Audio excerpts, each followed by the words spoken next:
Well, it seems like a nasty energy change is about to come in. Let's begin.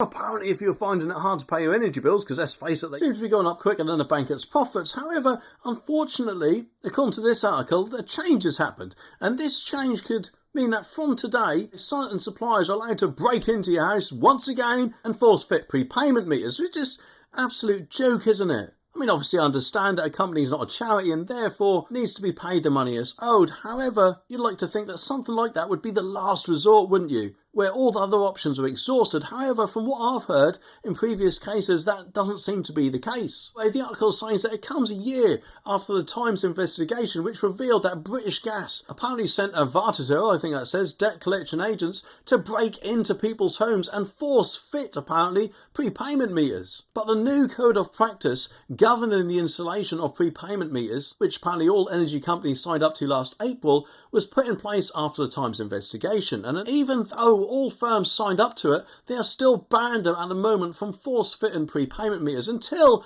Ofgem signs them off that they are compliant with the legal changes. And apparently EDF, Octopus and Scottish Power have today been permitted to return to forcibly fitting prepayment meters after they were temporarily banned forming the scandal around the practice. And Ofgem said that the three firms met a set of conditions, which include conducting internal audits to identify prepayment meters wrongfully installed before February 2023. So what's going to happen now then? Are we going to open the floodgates for loads more companies just to start installing these things now? And thereby potentially putting loads of people at risk who actually do need power for some sort of life support things or something like that. Well, apparently, once suppliers meet the conditions and restart involuntary PPM installations, they must also provide regular monitoring data to Ofgem to identify any concerning practices. And it says, though, that EDF, Octopus and Scottish Power will still have to make at least 10 attempts to contact a customer before prepayment meters are installed and conduct a site welfare visit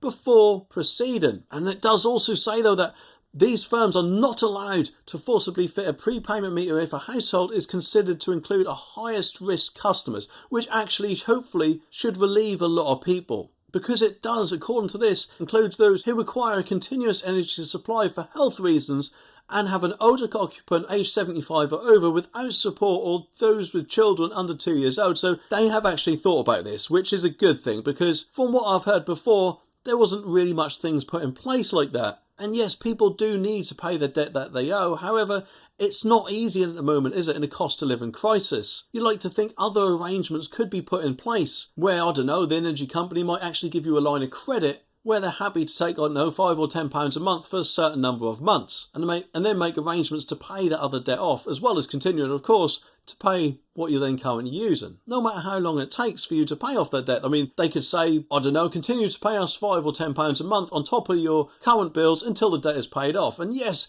that may take time, all depending on how much debt that person has built up. But at the end of the day, let's face it, these energy companies aren't exactly falling short for profits, are they? I mean, last I heard, they were raking it in, millions or even billions of pounds in some cases. And responding to Ofgem's announcements, Dame Claire Mortuary, hope I pronounced that right, Chief Executive of Citizens Advice, said last winter we all saw the rotten core of debt collection practice in the energy sector was not just a case of one bad apple. The rules were simply not being followed.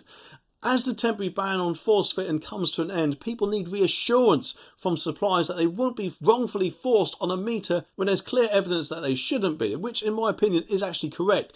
Things do need to be put in place to make sure what happened before does not ever happen again. She also says that Ofgem must proactively monitor suppliers to act swiftly if there is any suspicious rules not being followed, and you'd like to think that that would now happen, especially after all this was brought to attention last year. Well, Sadiq Khan has caved in, but it might actually be good news. And that's because, according to this article, Boris has taken aim at Sadiq Khan after he once again bowed to pressure from the unions by offering an increased pay deal to avoid chaos caused by London Underground strikes. And admittedly, yes, strikes are no good for any people, but at the end of the day, I don't really think that just caving into these people, so I don't know, they might potentially ask for more in future, is such a good idea. I mean, we all do have a right to strike, I appreciate that.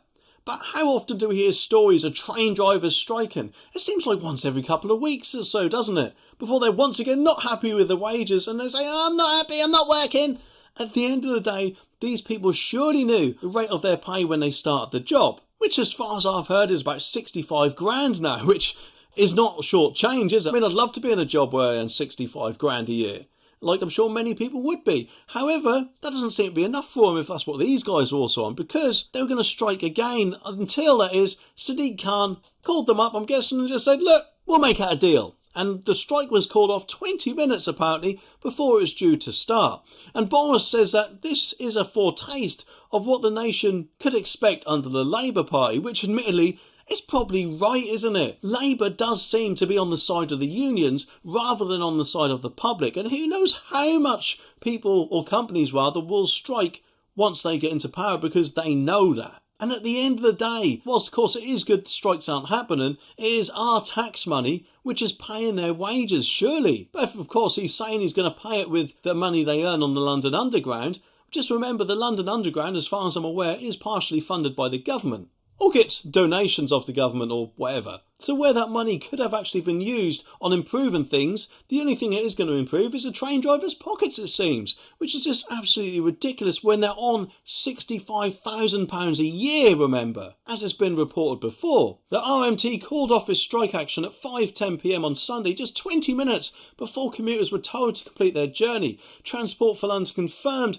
there'll still be a disruption on Monday morning, though. Well, there's no surprise there, is there? And TfL is initially understood to have originally offered a below-inflation increase of 5% to workers, but Mick Lynch hailed that further positive discussions and pay talks will continue. So surely saying something like that, I don't know, kind of gives the game away that they're not even happy with that, but just are happy for Sadiq Khan to fix a leak with a plaster while they stop for a little while, and then of course in the future going to demand a lot more later on, although admittedly I could be wrong. A TfL spokesperson though said this intervention from the mayor has been discussed with the unions and the RMT union has now suspended the planned strike action, which of course no doubt means that they all expect people to hail him for basically, let's face it, postponing the strike rather than sorting it out entirely.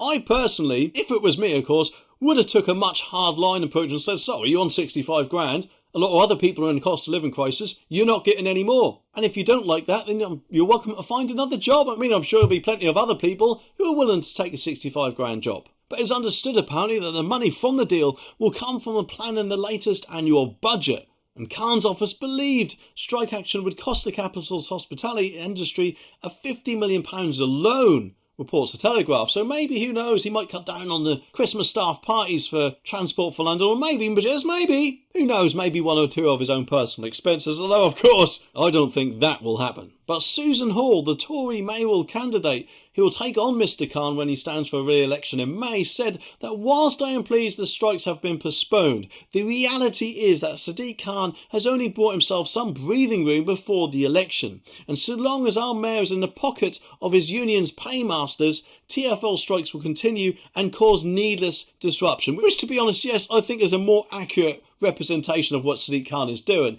He's probably hoping to postpone this to at least after the election, hoping that people will, of course, forget about this whole thing entirely and may even think that, yay, Sadiq Khan sorted it out. And then, who knows, probably re-elect him again, eh? And it is good, of course, that someone is calling them out on this. It just would be interesting to see what a reform mayoral candidate would also say, eh?